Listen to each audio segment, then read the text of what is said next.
So here we are outside the Parliament.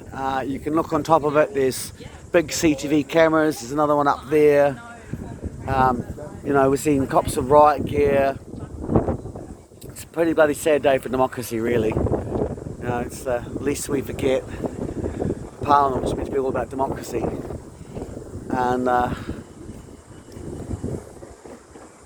1954 thereabouts. Walter Nash was finishing his last day of Parliament, walking out of Parliament in the old parliamentary building right up there in the centre there, walking out into the streets. You could see the commuters in the background walking towards their trains. No one was really paying any attention towards them. Just another guy doing his job, kind of like a nod, hey guys, see you at the bowling clubs, and he was off. There was no big armed defenders, diplomatic escorts, security quads, limousines. It was just, that was how government rolled back then. And now we live in an age where people take big selfies and it's all about public relations and PR, and we've got $5 million being spent on the Prime Ministers for security and bulletproof glass and mass surveillance and Five Eyes. And you know what? We're not any safer. And our democracy is in seriously precarious situation. And of course, the more we move towards this, the more it's been about corporatisation, centralisation of wealth.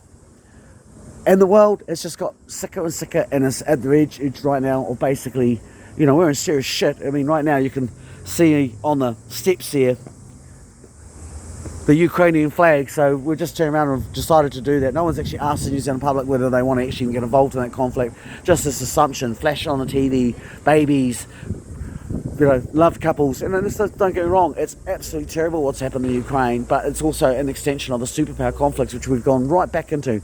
1950s, on the brink of the world, where we nearly nuked each other. We're right back where we are. And this, if you think that this stuff is not connected, then you really don't have a good grip on what's been actually happening geopolitically around the world in the last 25 years. And that's where we're at, So anyway, I just thought I'd take one last good look at the protest before I started to head home.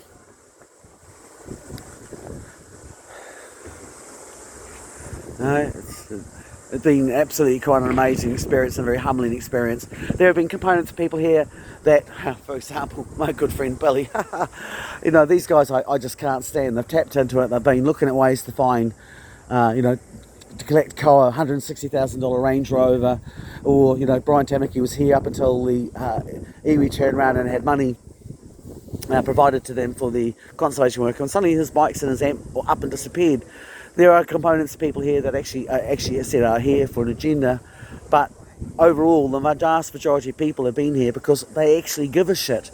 They're people that have got wives and kids and family members and friends, and they've had businesses which have gone under. They've had first-hand health issues. I mean, I've met some of these people who clearly, it doesn't matter what, even if you do believe in this situation with the vax, that really shouldn't be actually having to do this. And yet we're having to, because that's what the government is, and it's all been about compliance. Even today, seeing, cops wearing their masks because they have to, but half of them bloody fucking weren't even wearing them properly. But hey, well, that's not the point. It's not about whether it's actually doing anything. It's basically about making sure that you obey. Do as we say, not as we do.